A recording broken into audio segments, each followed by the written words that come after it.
రాజులు రెండవ గ్రంథము 15వ అధ్యాయము. యూదా మండలమున ఉజ్జియా పరిపాలనము. ఇశ్రాయేలున రెండవ యెరోబాము పరిపాలనా కాలము 27వ ఏట అమస్యా కుమారుడు ఉజ్జియా యూదా సీమకు రాజయ్యెను. అప్పటికతనికి 16 ఏండ్లు. అతడు యెరూషలేము నుండి 72 ఏండ్లు పరిపాలించెను. యెరూషలేము నివాసి యెకోల్యా అతని తల్లి. అతడు తన తండ్రి అయిన అమస్యా వలనే ధర్మబద్ధముగా జీవించి యావేకిష్టుడయ్యెను. అయినను ఉజ్జియా కొండల మీద పూజా మందిరములను తొలగింపలేదు. ప్రజలు అచట బలులర్పించి సాంబ్రాణి పొగ వేయుచునే ఉండిరి. ప్రభువు ఉజ్జియాకు కుష్ఠవ్యాధితో పీడ కల్పించెను. జీవితాంతము వరకారోగము అతనిని వదలలేదు. అందుచేత అతడొక ప్రత్యేక భవనమున వసించెను. అతని కుమారుడు యోతాము రాజ్యభారము వహించి దేశమును పరిపాలించెను. ఉజ్జియా చేసిన ఇతర కార్యములు యూదా రాజుల చరితమున లిఖింపబడి ఉన్నవి. అంతటా ఉజ్జియా చనిపోగా అతనిని దావీదు నగరమున రాజ సమాధులలో పాతిపెట్టిరి. అటు తరువాత అతని కుమారుడు యోతాము రాజయ్యెను. ఇశ్రాయేలున జకర్యా పరిపాలనము. యూదా సీమయందు ఉజ్జియా పరిపాలనా కాలము 38వ ఏట యెరోబాము కుమారుడు జకర్యా ఇశ్రాయేలునకు రాజై సమరియా నగరము నుండి 6 నెలలు పరిపాలించెను. ఆ రాజు కూడా తన పూర్వుల వలె యావే మెచ్చని దుష్కార్యములు చేసెను. పూర్వము ఇశ్రాయేలును పాపములకు పురికొల్పిన నెబాతు కుమారుడు యెరోబాము వలె అతడును కాని పనులు చేసెను. యావేషు కుమారుడు షల్లూము జకర్యా మీద కుట్ర పన్ని ఈబ్లెయాము వద్ద అతనిని వధించి తాను రాజయ్యెను. జకర్యా చేసిన ఇతర కార్యములు ఇశ్రాయేలు రాజుల చరితమున లిఖింపబడియే ఉన్నవి. నీ కుమారులు 4వ తరము దాకా సింహాసనము మీద కూర్చుందరని ప్రభువు యెహూకు మాట ఇచ్చెను గదా. ఆ మాట చొప్పుననే అంతయు జరిగినది. ఇశ్రాయేలున షల్లూము పరిపాలనము. యూదా మండలమున ఉజ్జియా పరిపాలనా కాలము 39వ ఏట యావేషు కుమారుడు షల్లూము ఇశ్రాయేలునకు రాజై సమరియా నుండి 1 నెల మాత్రమే పరిపాలించెను. గాదీ కుమారుడు మెనహేము తీర్సా నుండి సమరియాకు వెళ్ళి షల్లూమును హత్య చేసి తాను రాజయ్యెను. షల్లూము చేసిన ఇతర కార్యములు అతడు పన్నిన కుట్ర ఇశ్రాయేలు రాజుల చరితమున లిఖింపబడియే ఉన్నవి. ఈ సమయమునని మెనహేము తపూవా పట్టణము దానిలోని పౌరులను దాని పరిసర ప్రాంతములను మొదలంట నాశము చేసెను. ఎందుకన ఆ నగరం అతనికి లొంగలేదు. అతడు పట్టణమునందలి చూలాండ్ర కడుపులు కూడా చీల్చివేసెను. ఇశ్రాయేలున మెనహేము పరిపాలనము. యూదా రాజు ఉజ్జియా పరిపాలనా కాలము 39వ ఏట గాదీ కుమారుడు మెనహేము ఇశ్రాయేలునకు రాజై సమరియా నుండి 10 ఏండ్లు పరిపాలించెను. పూర్వము నెబాతు కుమారుడు యెరోబాము జీవితాంతము వరకు ఇశ్రాయేలీయులచే పాపము చేయించెను కదా. మెనహేము కూడా అతని మార్గముని అనుసరించెను. అతని కాలమున అసిరియా ప్రభువు తిగ్లత్పిలేసరు ఇశ్రాయేలు మీదికి దండెత్తి వచ్చెను. మెనహేము అతనికి 38 బారువుల వెండి సమర్పించుకొని ఇశ్రాయేలు మీద తన అధికారమును సుస్థిరము చేసుకొనెను.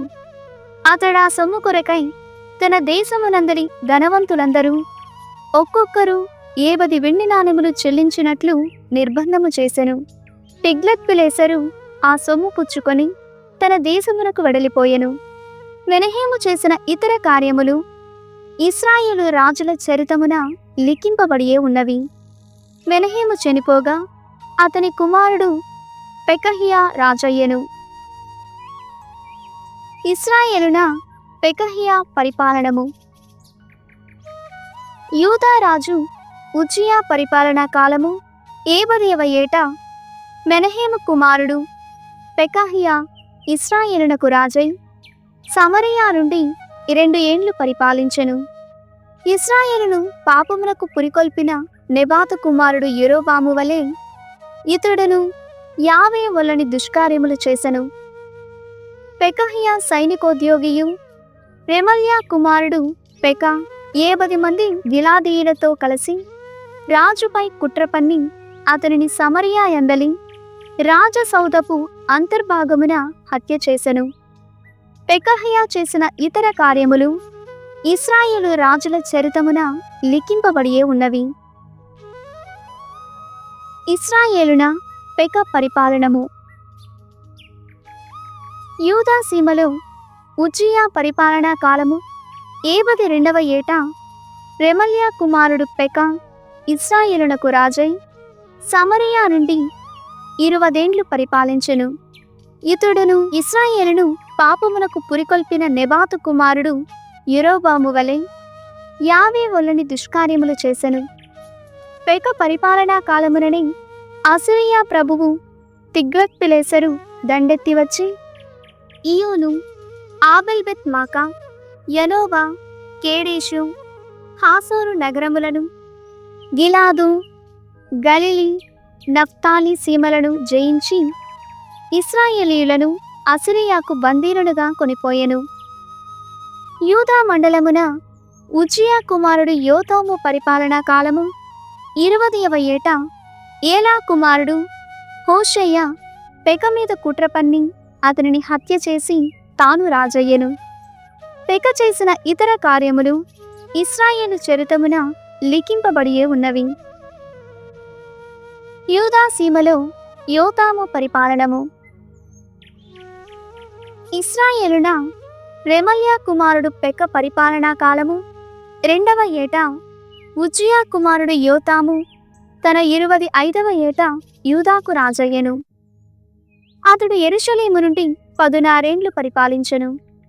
అతని తల్లి సాదోకు కుమార్తెయగు యెరూషా.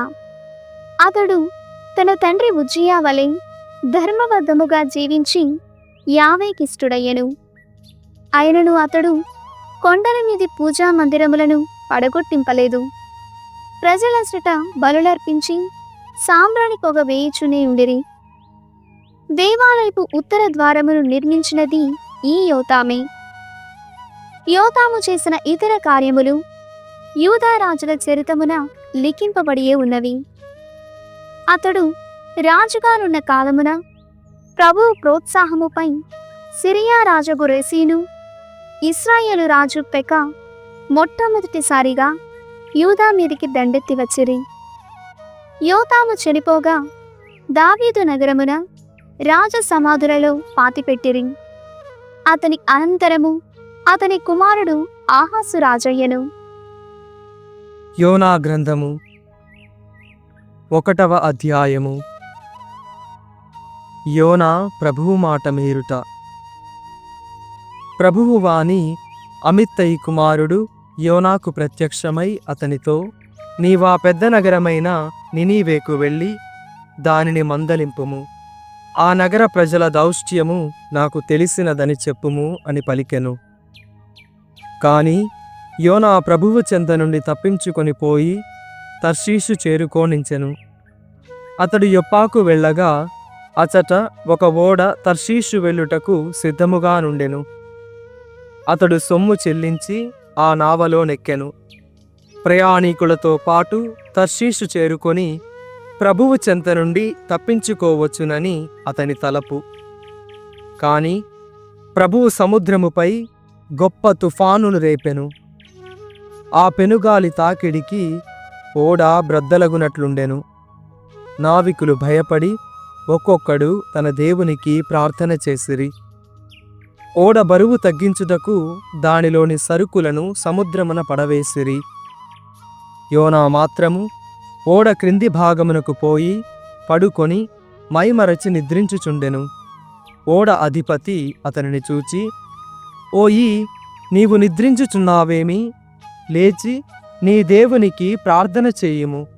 బహుశా నీ దేవుడు నీ మొరనాలించి మనలను గుర్తుకు తెచ్చుకొని మన ప్రాణములు కాపాడవచ్చును అనెను.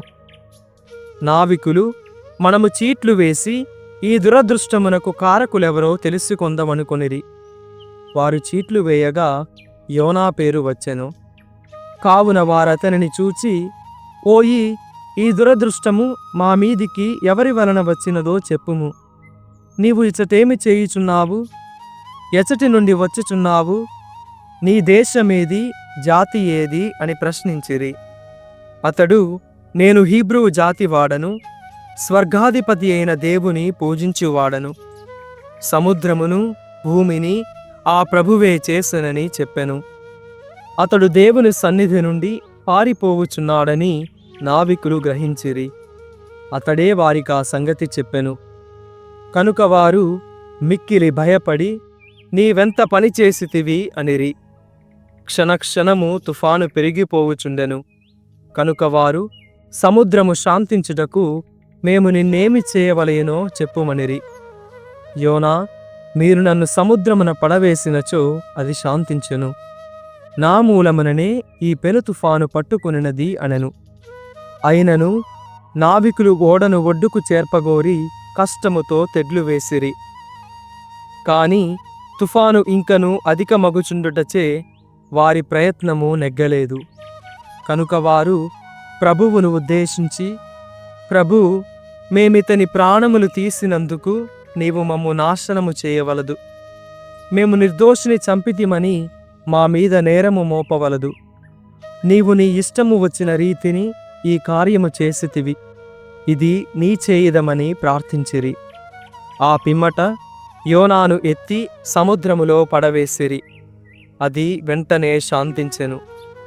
ఆ సంఘటనను గాంచి సైనికులు ప్రభువును తలంచుకొని మిక్కిలి భయపడిరి. ప్రభువుకు బలి నర్పించి మ్రొక్కుబడులు చేసుకొనిరి. ప్రభువు నియమించిన ప్రకారము ఒక పెద్ద చేప యోనాను మృంగివేసెను. 3 పగళ్ళు 3 రాత్రులు అతడు చేప కడుపులో ఉండెను. 2వ అధ్యాయము. యోనా ప్రార్థన. చేప కడుపులో నుండి యోనా తన దేవుడైన ప్రభువుకు ఇట్లు ప్రార్థన చేసెను.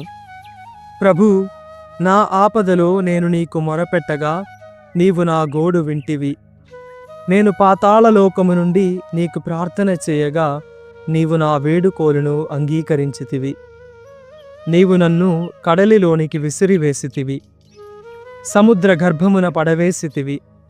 ప్రవాహములు నన్ను చుట్టుముట్టెను, నీ మహాతరంగములు నా మీదికి పొర్లివచ్చెను.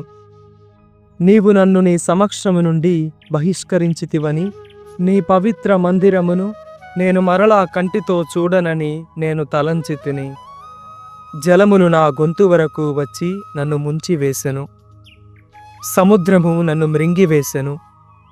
నాచు నా తలకు చుట్టుకొనెను. నేను పర్వత మూలముల వరకు మునిగిపోతిని. నిత్యము తలుపులు మూసి ఉండడు లోకములోనికి వెళ్ళిపోతిని. అయినను ప్రభూ, నీవు నన్ను పాతాళము నుండి సజీవునిగా బయటకు కొనివచ్చితివి. ప్రభూ, నా ప్రాణములు ఎగిరిపోవచుండగా నేను నిన్ను స్మరించుకొంటిని.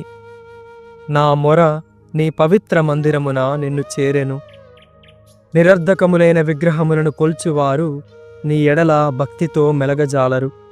కాని నేను నీ స్తుతులు పాడి నీకు బలిని అర్పింతును. నా మ్రొక్కుబడులు చెల్లించుకొందును. ప్రభువు నుండియే రక్షణము లభించును. అంతట ప్రభువు చేపను ఆజ్ఞాపింపగా అది యోనాను ఒడ్డున వెళ్ళగ్రక్కెను. 3వ అధ్యాయము. నినీవే పశ్చాత్తాపము.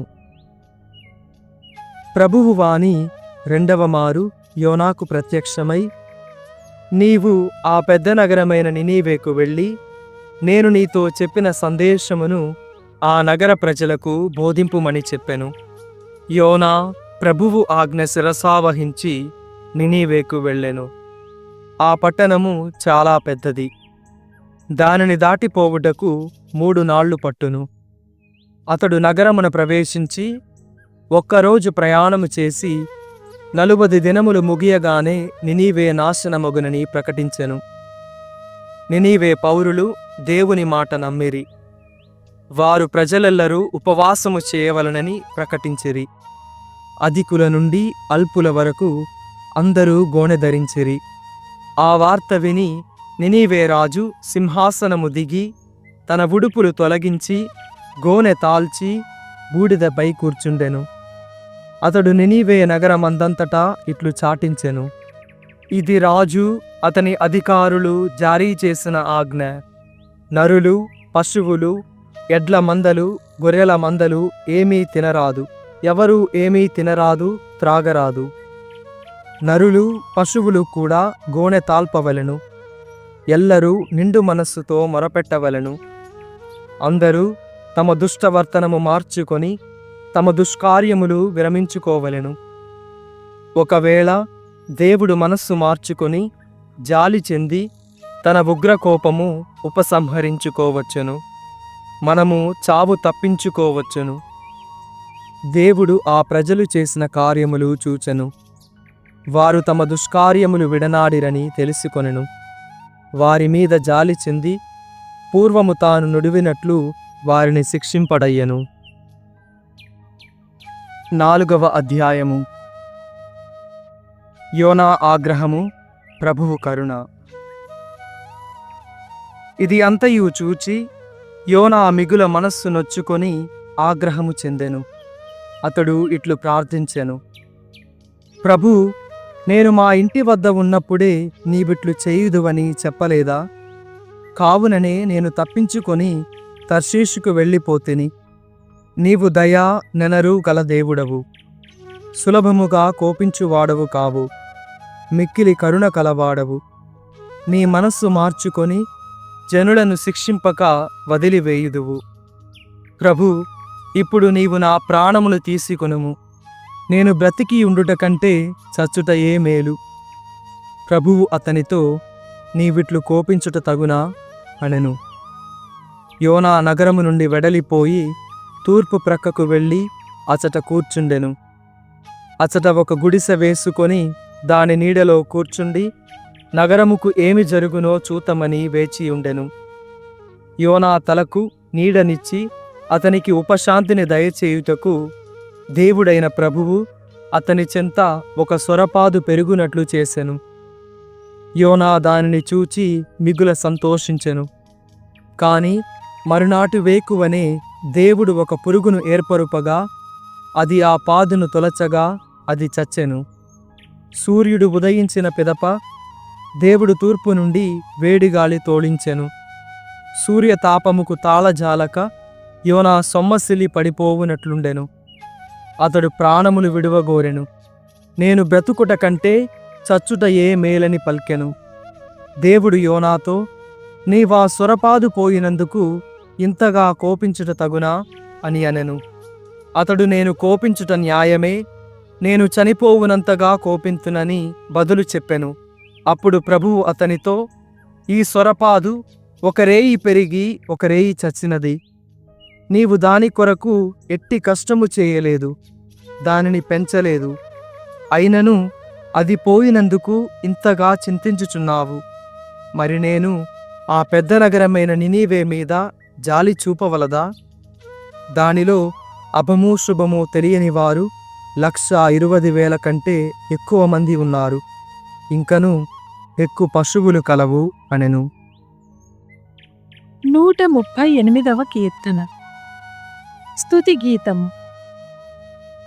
ఓ ప్రభూ, నేను నీకు హృదయపూర్వకముగా వందనములు అర్పింతును. దైవముల ముందట నిన్ను కీర్తింతును. నీ ప్రేమను విశ్వసనీయతను చూచి నీ పవిత్ర మందిరము వైపు మరలి శిరము వంచి నీకు వందనములు అర్పింతును. నీ నామమును నీ ఆజ్ఞలను అన్నిటికంటేను ముఖ్యమైనవి. నేను మొరపెట్టగా నీవు నా వేడుకోలును ఆలించితివి. నీ శక్తితో నన్ను బలాఢ్యుని చేసితివి. ప్రభూ, లోకములోని రాజులెల్లా నీకు వందనములు అర్పింతురు. వారు నీ వాగ్దానములను గూర్చి వినియున్నారు. వారు నీ కార్యములను నీ మహామహిమను కొనియాడుదురు. మహోన్నత స్థానము నుండియు నీవు దీనులను గమనింతువు. దూరము నుండియు గర్వాత్ములను పరికింతు. నేను కష్టములలో చిక్కుకొనినప్పుడు నీవు నన్ను కాచి కాపాడుదువు. ఆగ్రహపూరితులైన నా విరోధులను ఎదిరించి నీ బలముతో నన్ను రక్షింతువు. నీవు ప్రమాణము చేసినదెల్లా చేసి తీరుదువు. నీ ప్రేమ శాశ్వతమైనది. నీవు చేపట్టిన పనిని సంపూర్ణము చేయుము.